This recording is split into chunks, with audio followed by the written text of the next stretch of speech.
In 2018, I started to learn German, and in June 2019, I already passed my C1 exam. So how did that happen? That's what I'm gonna tell you in this video. And just a disclaimer, it's not a video about how to learn languages or where people give their tips, because I'm gonna make an extra one about it and you'll see it here. But this is a video about my journey, what kind of problems and difficulties I had to face to learn this language, and what I actually realized after learning a language this fast. So if you're interested, keep watching. So first of all, I have to prove that I actually speak this language. So I have this certificate here, and yeah, that's actually proves that I speak this language. And I have such an imposter syndrome. So without this paper, I wouldn't feel even comfortable to say that I speak this language, but I have it. So my imposter can F itself, and yeah, let's keep going. And now I'm gonna talk in German a little bit to prove that I actually speak it. Ja, kann ich nicht mehr. Im Jahr 2018 bin ich nach Wien gezogen und da habe ich angefangen Deutsch zu lernen. Ich war urmotiviert, weil ich so schnell wie möglich mit dem Studium anfangen wollte. Es hat ein bisschen gedauert, aber sonst geht's nicht. Und genau, es war wirklich eine Herausforderung, weil ich keine germanische Sprache konnte und damals habe ich nur Englisch und Russisch können. Genau. Ich weiß nicht, was ich noch sagen sollte. Also für mich war es halt echt wichtig, dass ich Deutsch so schnell wie möglich lerne, weil die Deutschkurse echt viel gekostet haben und das war halt wahnsinnig teuer. Ich glaube, es war so 1200 im Semester und das Geld hat man halt nicht auszugeben. Deswegen, ja. Genau, also ich weiß es nicht. Ich glaube, das reicht schon. Also wenn es hier Deutsch-Muttersprachler gibt, dann könnt ihr einfach schreiben, also was ihr denkt und so. Aber das brauche ich ja nicht. Ja. Ich hab das hier. Spaß, oder nicht. Okay, I was never interested in German language, and I never actually even thought that I'm gonna speak this language at some point in my life, because I never had it in school. Yeah, I was just not interested, and it was never in my mind to learn it. But however, when I was in high school, I started to think what I'm gonna do with my future and where I'm gonna do my bachelor's.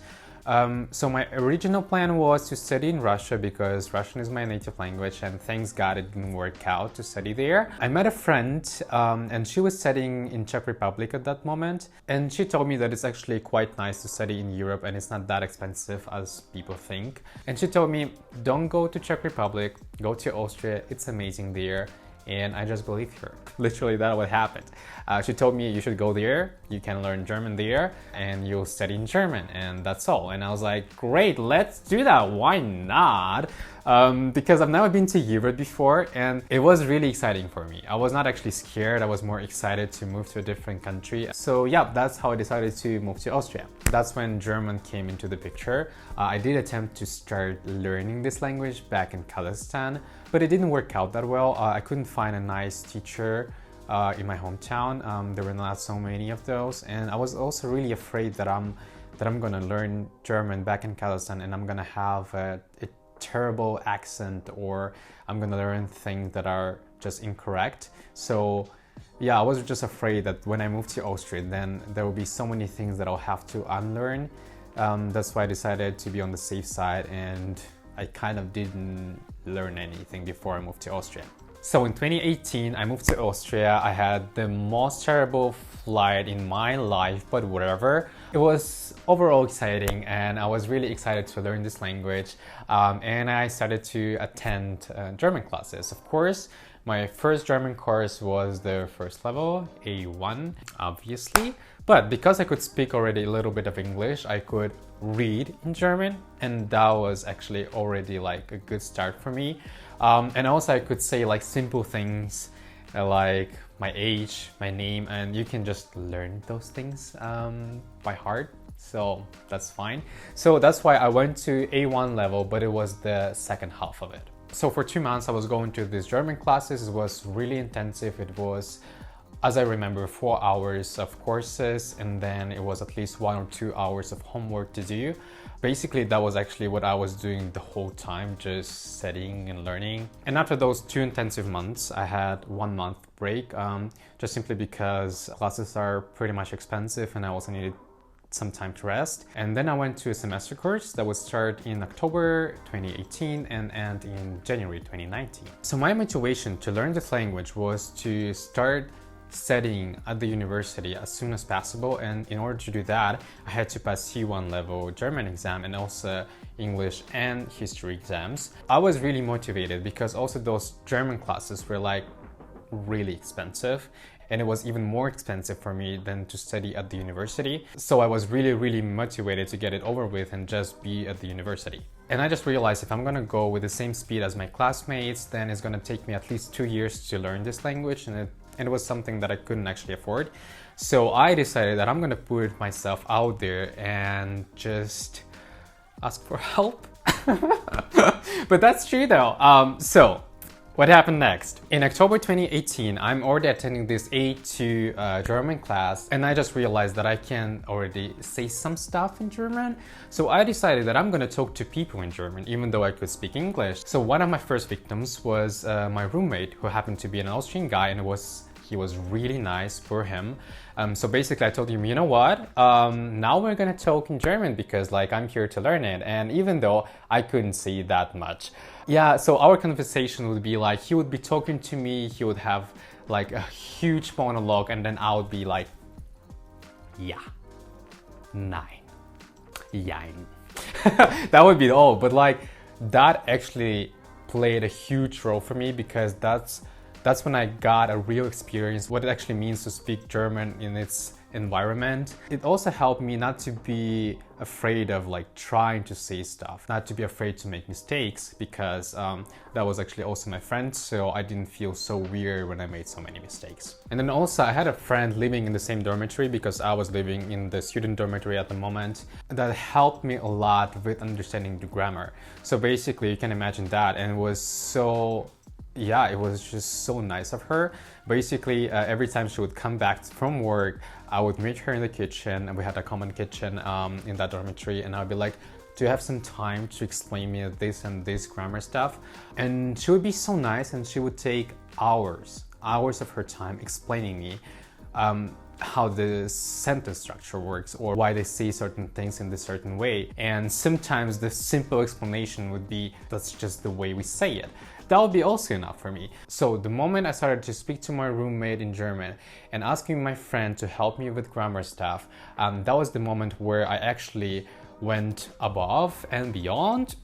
Above and beyond, or how do you say that, whatever. That was the moment where I went ahead and I started to get a feeling of this language and just understand how it functions. By the time I finished my A2 class, I was supposed to go and start a B1, but I was already over it because I actually could speak already better than this B1 level. So almost all of my classmates went to a B1 level, and I actually went to a B2 because like, it's me. I mean, I felt like this, but I'm not like this. Maybe I am. So I went to this B2 level, and it was amazing because first of all, B2 level and above cost less money. So it was a big deal for me. It was like 3 times cheaper. And also it was the time where I could start learning history in German. And it was also important for me because I needed this exam to start studying in the university. So I was really excited, and I started this B2 level course, and then I realized those teachers want me to stay there for another 2 semesters because they want my money. And I was like, nope. I just realized that like I could actually speak better than this B2 level, even though like I don't know how, but yes, but that would happen.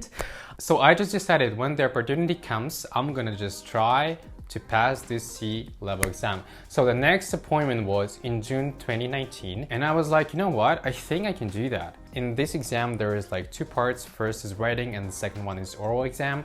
So with the writing I was not really sure if if I'm gonna make it, because it's something you actually don't learn in your environment, because people don't speak academic German when they're around you. And there were like certain things that you had to be able to do to pass this exam. So I also talked to some of my friends who already passed this exam and asked them like how they prepared themselves, and I got some notes and I started to learn for it. And I was pretty sure about the oral exam, because I was just like so confident. I was like, no, I can speak already, like peace off. I tried, and in June 2019, I went to this writing exam, the first part, and I felt pretty okay. I was not sure if I passed, but I was like, there is a chance. It was not the best mark, but I passed, and I was so happy about it.